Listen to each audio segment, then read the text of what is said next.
अथैकाधिकशततमः सर्गः।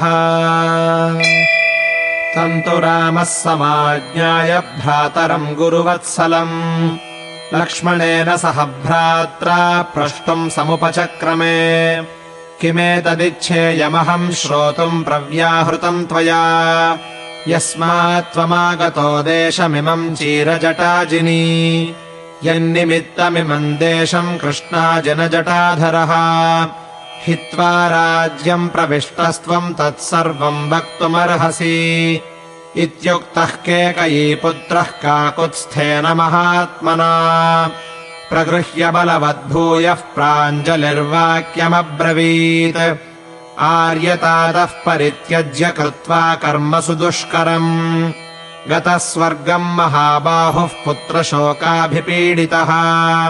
स्त्रिया नियुक्तः कैकेय्या मम मात्रा परन्तप, चकार सा महत्पापमिदमात्मयशोरहम्।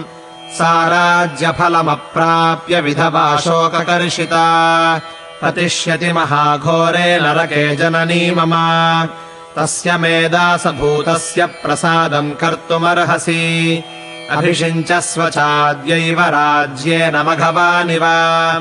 इमाः प्रकृतयः सर्वा विधवा मातरश्च याः, त्वत्सकाशमनुप्राप्ताः प्रसादम् कर्तुमर्हसि।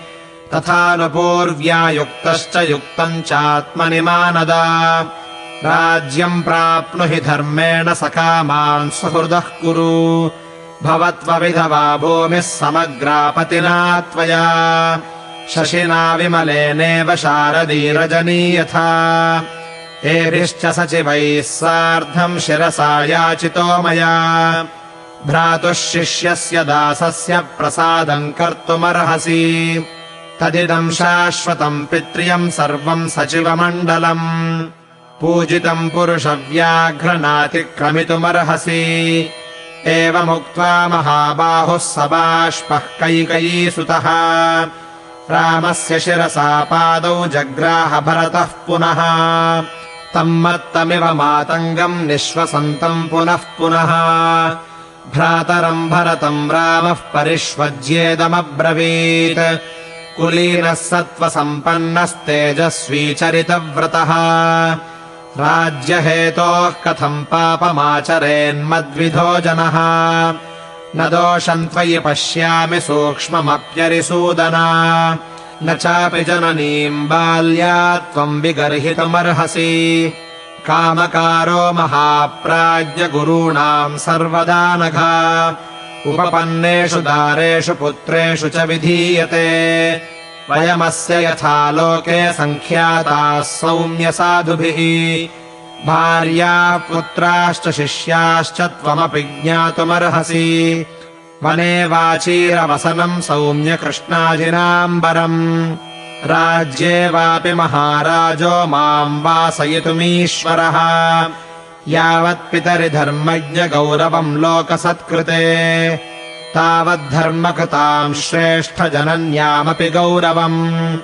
एताभ्याम् धर्मशीलाभ्याम् वनम् गच्छेति राघव, मातापितृभ्यामुक्तोऽहम् कथमन्यत् समाचरे।